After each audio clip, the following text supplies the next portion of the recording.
রাশিয়ার president Vladimir পুতিনের সঙ্গে বৈঠকের আগে যুক্তরাষ্ট্র, ইউক্রেন ও ইউরোপীয় নেতারা ইউক্রেনের স্বার্থ রক্ষায় জরুরি ভার্চুয়াল বৈঠকে বসছেন। এই বৈঠকে পুতিন কি ভড়কে যাবেন? জল্পনা চলছে রাশিয়ার প্রেসিডেন্ট হারবেন না জিতবেন।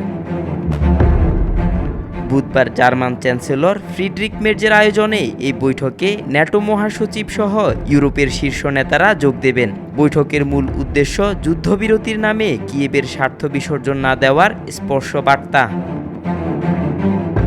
জার্মান সময় দুপুর 12টায় বৈঠক শুরু হবে। এর 2 দিন পর 15 আগস্ট আলাস্কায় ট্রাম্প পুতিনের শীর্ষ সম্মেলন হবে। মির্জা প্রথমে ইউরোপীয় নেতাদের সঙ্গে কথা বলবেন, পরে ট্রাম্প ও মার্কিন ভাইস প্রেসিডেন্ট জেডি ভান্সের সঙ্গে ফোন আলাপ করবেন। শেষে ইচ্ছুকদের জোট নামে পরিচিত ইউক্রেন সমর্থক দেশগুলোর আলাদা বৈঠক হবে।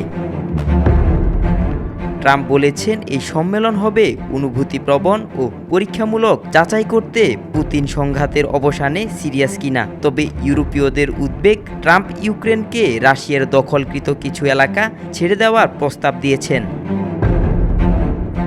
ইউক্রেনের প্রেসিডেন্ট জেলেনস্কি জানিয়েছেন ডোনেটস্কের 30% এলাকা খালি করার শর্তে যুদ্ধবিরতির প্রস্তাব তিনি প্রত্যাখ্যান করেছেন। ইউরোপীয় নেতারা সতর্ক করেছেন ইউক্রেনকে বাদ দিয়ে কোনো শান্তি চুক্তি মস্কোর দখলকৃত অঞ্চলগুলোর অন্তর্ভুক্তিকে স্বীকৃতি দিতে পারে।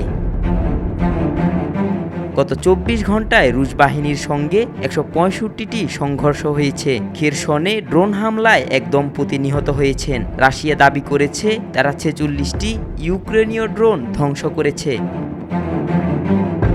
জেলেনস্কি জোর দিয়ে বলেছেন ভূখণ্ড সংক্রান্ত কোনো আলোচনা কেবল যুদ্ধবিরতির পর ও নিরাপত্তা নিশ্চয়তার শর্তে হতে পারে। চ্যান্সেলর মের্জ প্রতিশ্রুতি দিয়েছেন পশ্চিমা সীমাবদ্ধতা ছাড়াই ইউক্রেনকে দূরপাল্লার ক্ষেপণাস্ত্র উৎপাদনে সহায়তা করবেন।